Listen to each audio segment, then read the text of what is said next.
Assalamualaikum warahmatullahi wabarakatuh. Baik, para pelajar semua, mari kita mulakan kelas kita pada hari ini dengan bacaan doa. Jom baca doa sama-sama dengan Ustazah. A'udzubillahi minasyaitanirrajim. Bismillahirrahmanirrahim. Allahumma ftah alaina hikmataka wanshur alaina min qazaini rahmatika ya arhamar rahimin. Rabbi shrah li sadri wa yassir li amri wahlul 'uqdatam min lisani yafqahu qawli. Amin. Okey, kelas hari ini Ustazah akan teruskan pelajaran ibadah kita berkaitan dengan apa? Hadas kecil. Okey, minggu lepas Ustazah dah terangkan dekat kamu apa maksud hadas. Hadas ialah sesuatu keadaan yang tidak suci pada badan atau tubuh yang menyebabkan seseorang itu tak boleh solat dan melakukan beberapa ibadah yang lain. Okey, hadas terbahagi kepada dua. Yang pertama hadas kecil, yang kedua hadas besar. Okey, hari ini Ustazah nak teruskan berkaitan dengan hadas kecil. Okey, hadas besar ni nanti bila kita dah selesai bab hadas kecil, kita masuk hadas besar. Kita tengok hadas kecil dulu. Okey, apa maksud hadas kecil?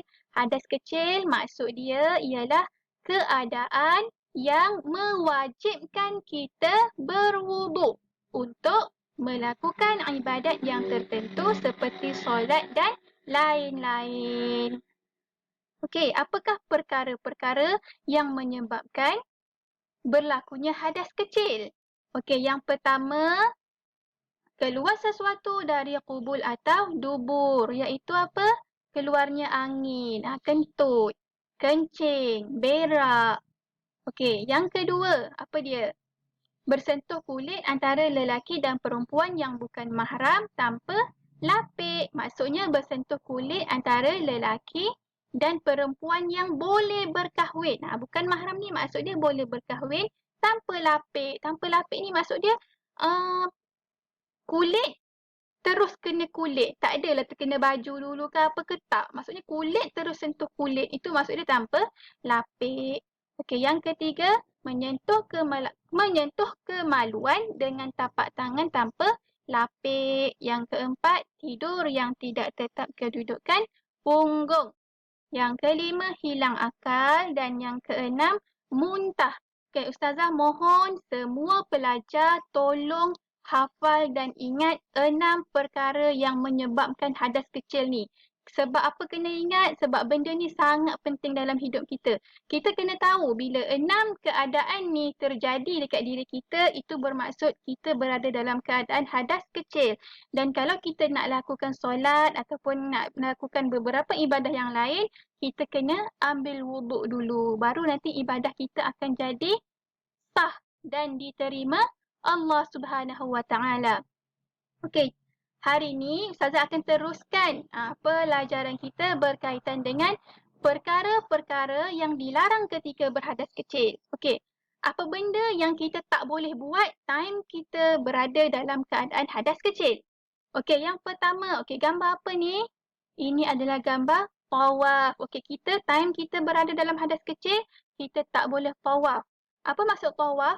Tawaf ni adalah perbuatan mengelilingi Kaabah yang dilakukan oleh orang yang menunaikan haji ataupun umrah.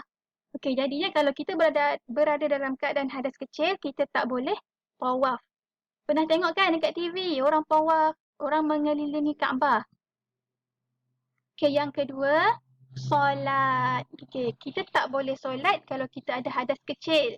Tak kiralah solat wajib ke, solat sunat ke, asal namanya solat dia, kita tak boleh buat. Kita kena hilangkan dulu hadas kecil kita, baru kita boleh solat. Yang ketiga, menyentuh atau membawa Al-Quran. Okay, yang kelima, sujud syukur. Okey, apa maksud sujud syukur?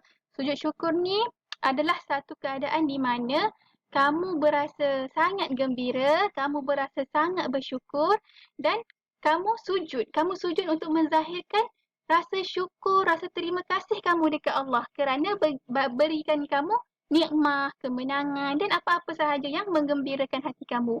Okey, jadinya kalau kamu berada dalam keadaan hadas kecil, kamu tak boleh buat sujud syukur. Kena ada wuduk dulu baru boleh.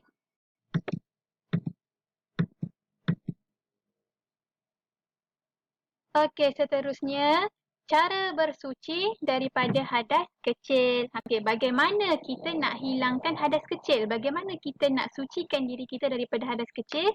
Okey, yang pertama dengan cara berwuduk. Okey, yang kedua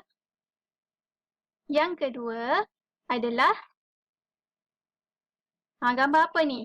Bertayamum. Okey, seandainya kamu tidak boleh berwuduk. Contohnya apa? Kamu tak ada air, tak jumpa sumber air ataupun tubuh badan kamu ada kecederaan, kamu tak boleh terkena air. Kalau kena air nanti luka tu akan jadi semakin teruk.